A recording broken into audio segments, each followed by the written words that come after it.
Hello, everybody. Happy Friday. My name is Charles. Welcome back to Adapt AI Group Podcast. Today we have an exciting discussion ahead of us on why companies are rethinking budget allocations in 2025 and as we enter Q4 looking into 2026.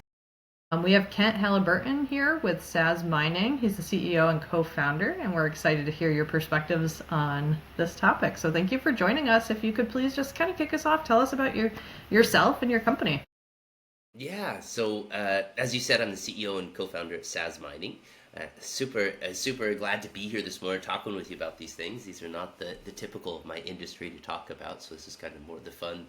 Actually, my role, what keeps me up at night, the sort of thoughts is about how do we navigate the ship here, which I look to a budget to do. But the business itself is a niche business at this point in time with an exponentially growing audience.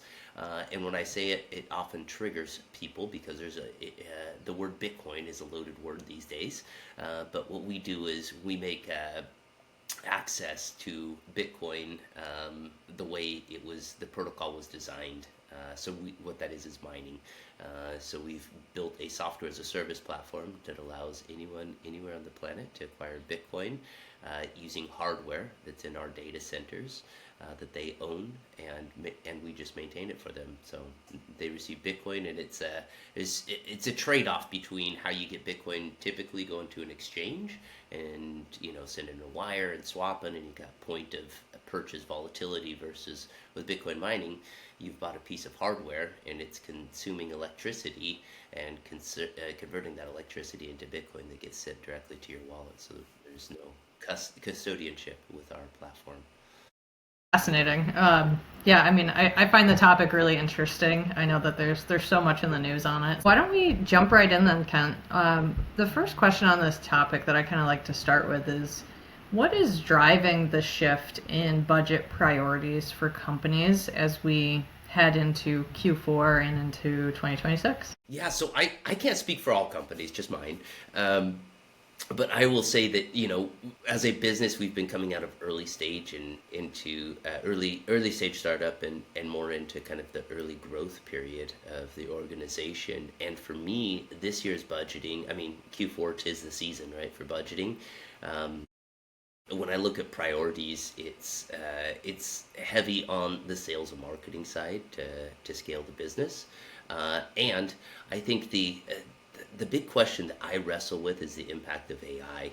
That's come on the scene so quickly. I'm sure you have a lot of conversations about it. It's very clear that we've been able to avoid hiring because of the ability to leverage various AI tools.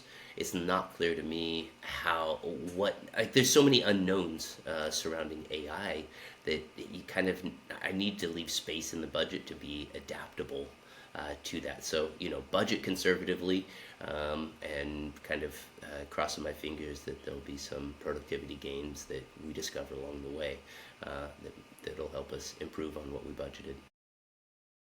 Sales and marketing is always crucial. If you're not bringing in new clients, then you don't have the revenue to continue to fund your operations. So I think that's definitely a top priority that I hear from a lot of business leaders. And then AI, obviously, again, there's a lot of options out there, and it's evolving every single day. So I think that's wise to be planning, even if you're not using it today, to start planning of how you're going to budget for it. So when you do find that right solution, you can fit it in. Are you seeing companies investing more in AI?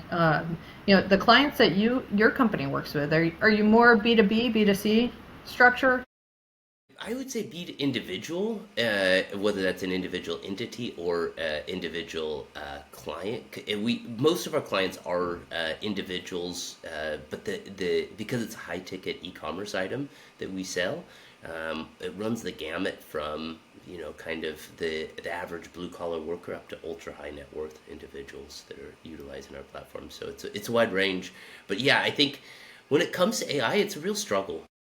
Yeah, I wish there was an easy solution to any of this, because you've got both this like Cambrian explosion of like intelligence on your fingertips, and then all these tools that are packaging this in different ways, and it's like, okay, I just tell me what I need already. Right. It's really hard to figure out like how to navigate this complete set of unknowns. So yeah, Absolutely.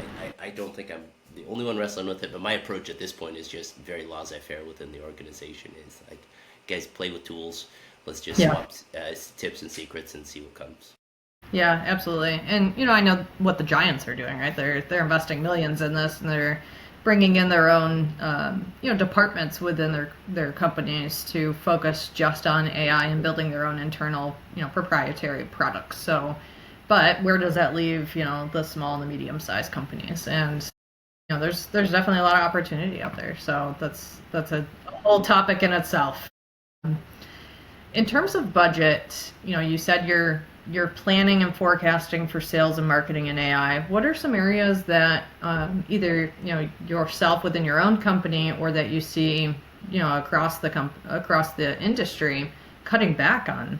Right? What are some of those areas that we might not be spending as much on as we kind of roll into Q4 next year? I don't have a good answer for you on that one. Okay. The reason why is because when you're in an early stage startup, I think it took a metaphor from Peter Thiel that I really like. When you start off as an entrepreneur, you have like all the risks in the world. It's just you against the great unknown. And then as you scale, you slowly peel off risks. And I would say that, we've peeled off like a sufficient risk that we're well past like survival mode. But at the same time, there's not any like room to say we don't need something when it's a pretty clear like, hey, it's nice to have redundancy in the accounting roles now, so that Sure. if my accountant gets hit by a bus, that thought like somebody else can actually do the job. So I don't see a lot of fat that we've got this year. That if you ask me this 1 year from now, I think I would give a different response. Yeah, absolutely. That makes a lot of sense. I think, yeah, it does absolutely depend the life cycle, where you are in that life cycle of maturity as a company. So that answer will absolutely be different for every company depending on where they are. How about talent acquisition? I know that there's a lot of overhead costs with hiring talent. What are your thoughts on that, right? That's a tough one. Oh, it is. I feel very fortunate to be in the industry that I'm in. It's partly what attracted me as well, but there's a lot of very passionate people within the Bitcoin ecosystem, and to be able to pull talent from that particular talent pool is lucky. It's not every sort of industry that inspires people. Some industries are, hey, we just got to get in here and get the job done, and we can make money doing it. Versus like this is like it really brings people's like passion. They really get excited about it. So being able to draw on that and to focus, I've actually spent a fair bit of time to figure out how to tap into that. And so I don't have as much. I mean, it's costly in terms of time, but not so much in terms of actual dollar costs to hire at this point. And that may change as we scale and needs for personnel grow, but that's where we are right now. Yeah, absolutely. And I don't know so much in your industry, but you can enlighten us with sustainable, ethical planning, right? So thinking green. Is that something within your market that you need to already be planning for of how to be more sustainable? Uh, I'll give a 30-second explainer here as to why, but basically the most expensive part of running a Bitcoin mining operation is the electricity. So Bitcoin miners are naturally incentivized to try to find the lowest cost energy. Well, what's the lowest cost energy? The lowest cost energy is the energy people don't want. Why don't they want it? Because it's either produced at the wrong time or the wrong place. Well, most of that electricity that I've just described is clean energy. So as a result, the Bitcoin network, if you actually peel back past the clickbait headlines, is the reality is we're like 57, 58% carbon-free powered. Oh, wow. It's the biggest, most powerful network on the planet, and that puts it at a higher clean energy percentage than any nation state on the planet or any other industry on the planet. Huh. So Interesting. yeah, totally not what anybody thinks or believes, No. but that's actually what the data shows. Okay. So, as far as thinking clean, all of our mining operations run on 100% carbon-free power. So, I love it's, that. it's it's actually central to our brand promise is that we continue to do that. It just so happens that the cheat code for us is that that's actually the cheapest electricity, and we don't have to worry too much.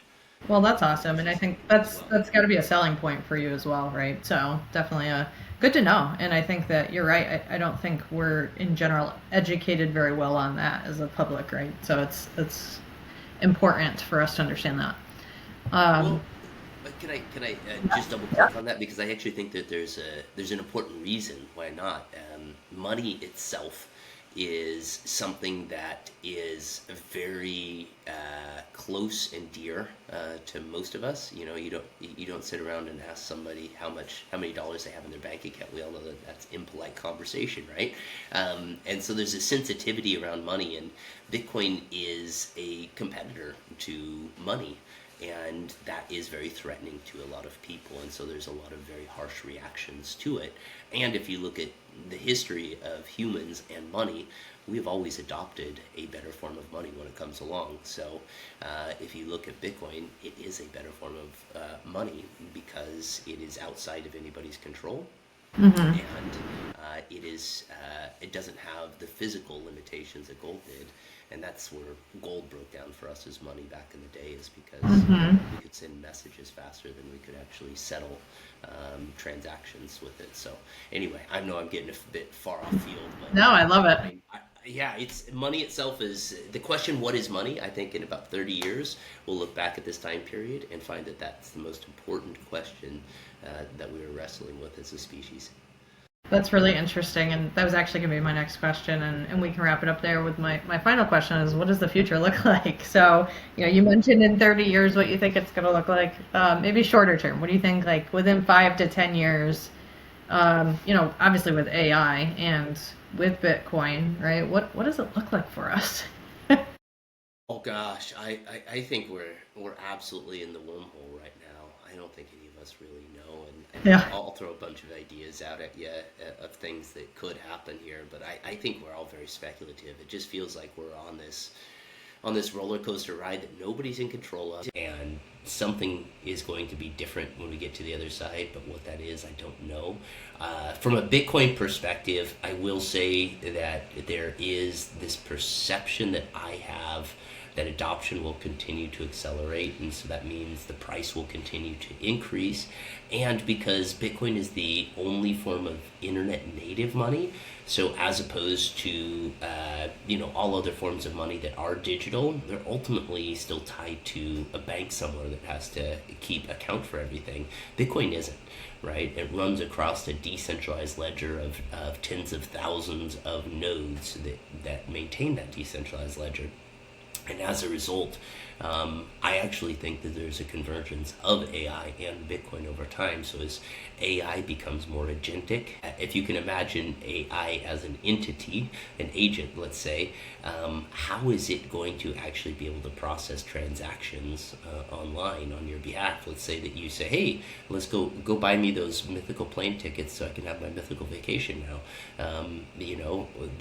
Then what do you feed it for money to actually go buy those plane tickets and book your hotel and all those other things? And the answer is that Bitcoin is what I believe AI will wind up settling on, because everything else can be blocked, stopped, or whatever. Let's say that you wanted to have that vacation, off in Singapore. Good luck getting your credit card to work. Bitcoin is great for dealing with international transactions because it's Mm. borderless. So I think that agents and Bitcoin technology are going to converge, and that's one of the trends that very few people are aware of right now. I love it. It's so fascinating to me. I love this topic, and I wish we had more time to just talk about Bitcoin.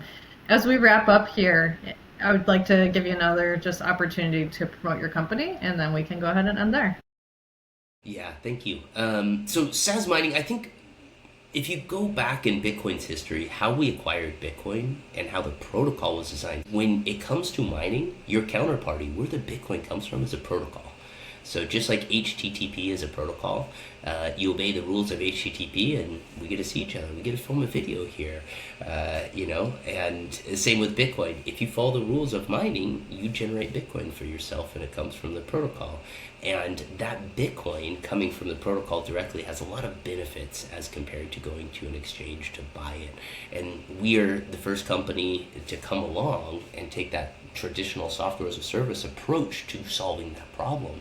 And so we think that there's tremendous upside in both our business model and to the economy in general to be able to onboard the masses to Bitcoin distributed the way the protocol was actually designed. I love it. I'm definitely going to look into this because I'm very interested. So I really appreciate you taking the time to talk to us, Kent. I wish you the best of luck with your company, and it sounds like you guys are gonna, 30 years from now, we'll see, right? See what the world looks like with Bitcoin, and I think you hit it on the head. So I appreciate you taking the time, and take care. Thanks, Darcy.